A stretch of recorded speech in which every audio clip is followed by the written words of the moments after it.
After the Renaissance, which was a period of exploration and expansiveness, came a reaction in the direction of order and restraint.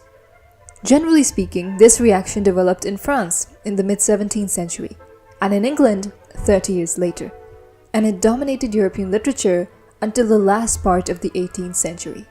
This period is known as the Augustan age, an age of imitation of Augustus, when Roman poets like Ovid, Virgil, and Horace wrote.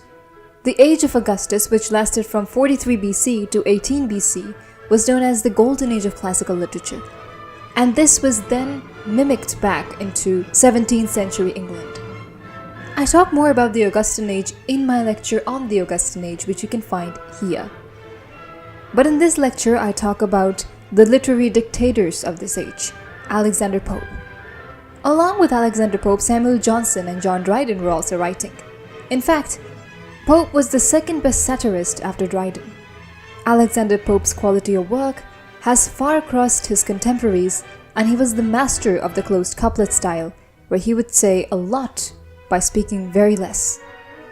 Alexander Pope was a full package of contradictions. He was sensitive yet aggressive, proud yet vindictive, lovable, loyal.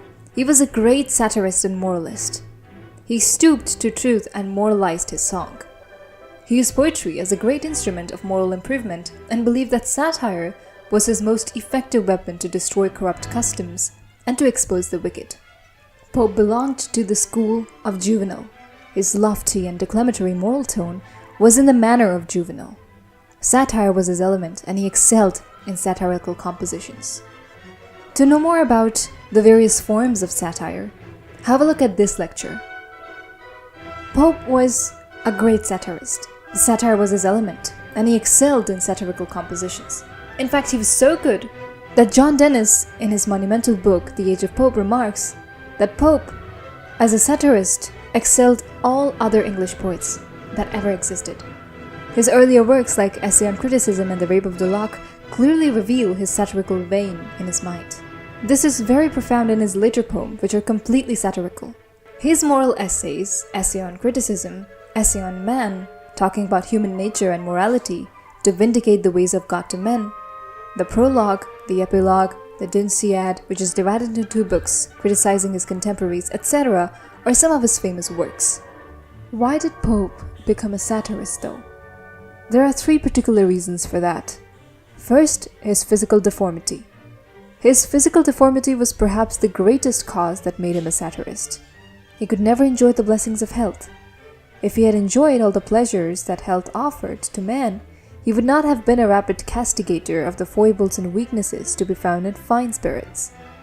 Second was his general hatred for Roman Catholicism. Pope was a Roman Catholic and could not tolerate the assaults on his faith by Englishmen who professed Protestantism.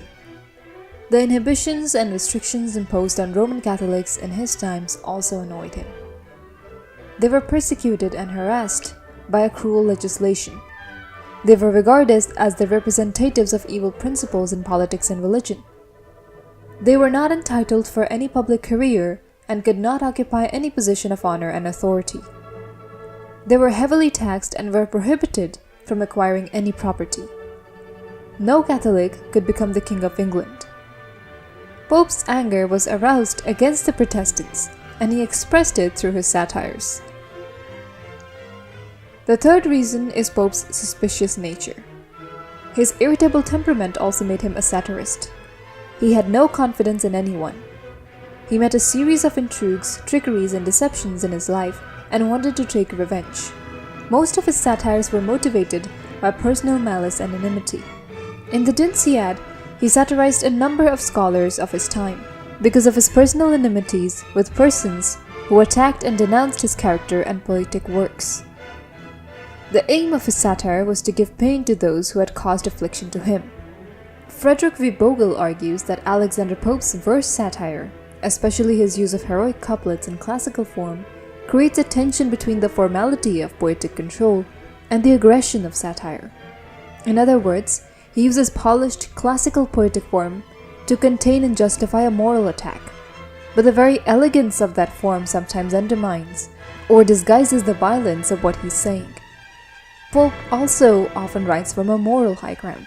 as a kind of enlightened classical judge. But is this position secure? Or is Pope anxiously trying to assert authority through form? That we don't know. But critics suggest that form becomes a kind of defense mechanism, a way for Pope to justify his harshness or shield himself from criticism. So even when Pope says, "I'm just an observer," his rhymes and structures often reveal personal anxiety and aggression. Pope's poetry criticizes folly and vice, but because it's so structured and classical, it can make personal attacks seem noble or impersonal. This masks the hostility behind the satire, makes it look like reason or wit, when it might be more personal or emotional underneath. The death of Alexander Pope would be the death of the Augustan age, and from there, the Johnson age would begin. To know more about the age of Johnson, have a look at this lecture.